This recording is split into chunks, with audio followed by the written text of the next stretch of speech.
Hello, this is me Rekha Sen on Swasveksha. Today we are going over the second part of the meningitis, in which we will see the sign and symptoms, different diagnostic tests, and how can we manage the meningitis. After that, which are the complications can be occur due to the meningitis. So here we go.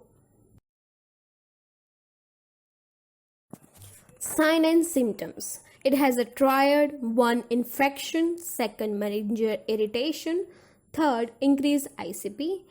Fever is a sign of infection, and other sign it is the skin rashes.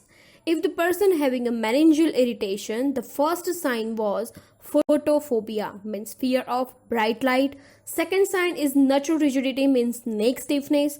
Third sign, which is a Kerning sign in supine position, 90-degree knees bend, and when elevate the leg, pains occur in the posterior thighs or hamstring muscles pain.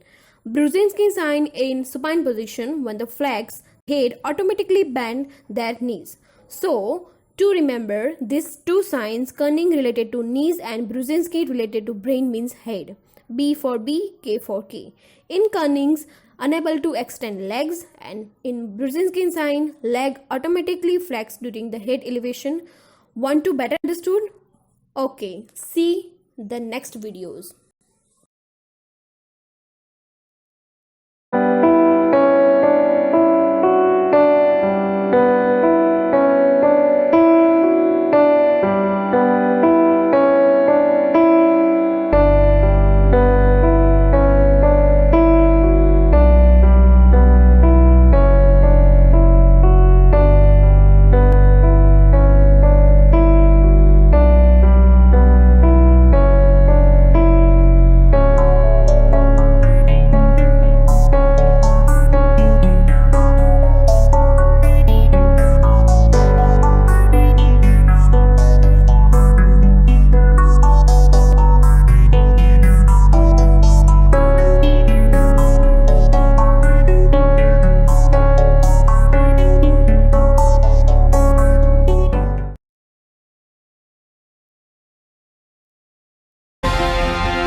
How to diagnose? Take the history first. By the way, you know the demographic data and the past injuries, health and medication exposure. Then do the physical examination, in which assess the vital sign, neurological examination, and sign and symptoms of the meningitis. Hematological examination, in which complete blood count, erythrocyte sedimentation rate, and blood culture and sensitivity. Do the fungal culture and sensitivity test, Montauk test for the TB, polymerase chain reaction, then do the CT or MRI, then EEG, and the glass test. In the glass test, in which take clear drinking glass, apply pressure to the skin. If rashes doesn't fade out, means patient having a meningitis. But if it is fade out, then not meningitis. Check periodically for the changes. The glass test is the sign of meningococcal septicemia. Then do the lumbar puncture. This is the confirmatory test for the meningitis. To withdraw CSF by the spinal needle, it has a 22 to 24 gauge needle. It is also known as, this needle is the name, it is Whitecare also. So what you will find in the CSF that will help to know about which meningitis? So, let me tell you how. Pressure will be more than 200 mm H2O. But what is the normal pressure of the CSF? It is 60 to 160 mm H2O. Glucose is increased more than 2/3 of the blood glucose. Elevated protein more than 50 mg per dl. Increased white blood cells. Now you know that person having a meningitis. But how would you know the which type of meningitis is it? Let me tell you. Look at this table. Characteristic, first of all, color. Normally CSF color is clear, but if it is turbid and yellow color appearance, it is a pyogenic, means bacterial meningitis. And if it is a turbid, and one more special thing is cobweb appearance, means spider-like net due to the increased fibrin protein of the plasma, mostly in the TB. In the viral CSF will be clear. Second characteristic is neutrophils. It increase more in bacterial meningitis than any other. But lymphocyte increase more in TB and viral meningitis. So can differentiate that from bacterial to TB and viral meningitis. If glucose is increased, it is a viral meningitis, but not much increase or decrease is bacterial and TB meningitis. Protein highly increased in a TB meningitis and moderately in bacterial and very mild like less than 1 gram in a viral meningitis. So to remember, practice this table at your home so you will be better in a diagnose the meningitis and become a good doctor and good nurse. Okay, you diagnose that the meningitis and which type of it is. So what you will do next? Obviously, next step is the management. It is the two way. One is based on the sign and symptoms and other way is based on the type of meningitis. So first we learn by the symptomatic management because patient comes with a complaint which are the sign and symptoms. After that we are going doing lab test, but lab test takes time, so we have to give the symptomatic treatment. So patient having a fever, what you will administrate? Obviously everyone know that fever is equal to paracetamol. Paracetamol, obviously, which is the acetaminophen included in the antipyretic drugs. Anyone know that what is the antidote of the PCM? Okay, I will tell you. Antidote of the PCM is N-acetylcysteine. Patient complain vomiting due to the raised ICP, gives proton pump inhibitors with anti-metric drugs. What is it? Ondansetron, also known as the AMSAT. Raise ICP, so you have to give the osmotic diuretics like mannitol 20%, which increase the GFR. So cranial fluid comes in the lower part of the body, then remove from there, so decrease the pressure. Other drugs also give the decrease the production of the CSF, which is acetazolamide and glycerol. Anti-epileptic drugs, which is phenytoin sodium and sodium valproate. For the infant, you have to give the infant to child, you have to give the phenobarbital. As a anti-inflammatory drugs, give corticosteroids. What is the dose? 6 mg QID.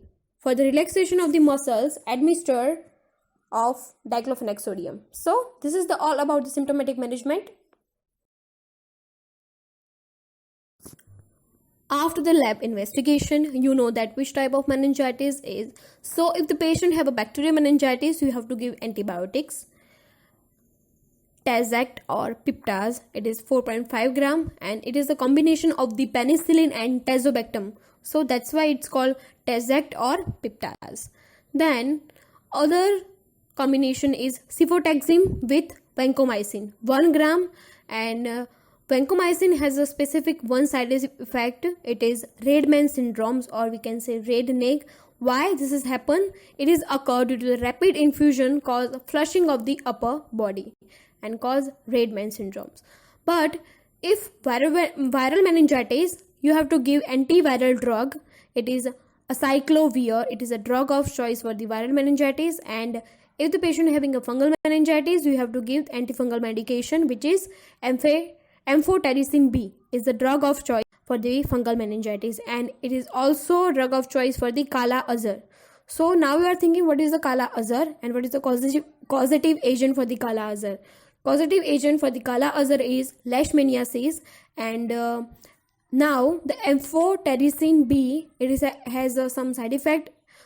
It flu-like symptoms, nephrotoxic and hypokalemia will be occur because it is bind with the DCT and collecting duct, develop pores, so increase potassium filtration, which leads to loss of potassium from the body. So how would you manage this side effect? Let you, for the flu-like symptoms, give the simple PCM, and to reduce toxicity, dilate in a 4-liter waters and normal saline, or you can dilate in the dextrose water. Then to manage hypokalemia, give potassium chloride. And one more thing about amphotericin B is photosensitive drug, so place in the dark place. And other drug for the fungal meningitis is fluconazole, may be given as a adjuvant therapy. So if the patient having a protozoal meningitis, what you will do? Give the anti-protozoal drug. It is metronidazole. And the last type is tubercle meningitis. This gives anti-tuberculin therapy, DOTS therapy. So that's it all about the management of the meningitis. Due to meningitis, some other condition may develop called complication of the meningitis are hydrocephalus, especially non-communicating hydrocephalus. Of course, you very well know this, and if you don't know about this, go and check out the lectures on the hydrocephalus where I already mentioned things. And other complication is brain abscess. So, quick facts you have to know about when you are treating the patient with meningitis. If the patient is diagnosed with the bacterial meningitis, maintain a respiratory isolation. How long? Up to the culture is negative. Then maintain hydration level because due to fever, increase PMR and so loss heat and fluid loss. So to maintain insensible fluid loss, maintain the hydration level of the patient. Then provide cool and non-stimulating environment. Then give fresh fruits and veggies and high protein diet. Then in seizure patient, maintain safety.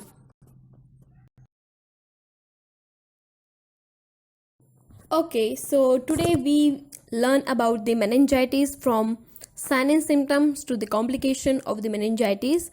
In the sign and symptoms, it has a 3 triad: infection, meningeal irritation and increased ICP, and their different sign and symptoms.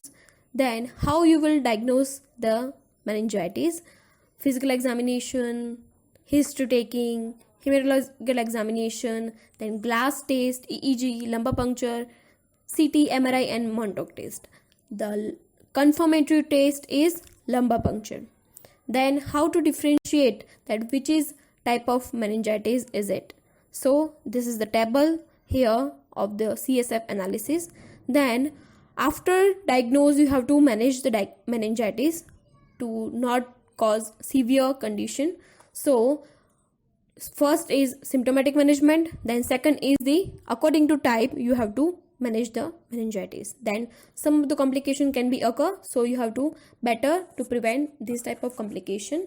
So if you like this video, subscribe this channel and also share to your friends. So we learn about the meningitis. So thanks for watching. For more videos, link in description, and subscribe to channel, and don't forget to press the bell icon and share to this video in this quarantine time and help to your colleagues.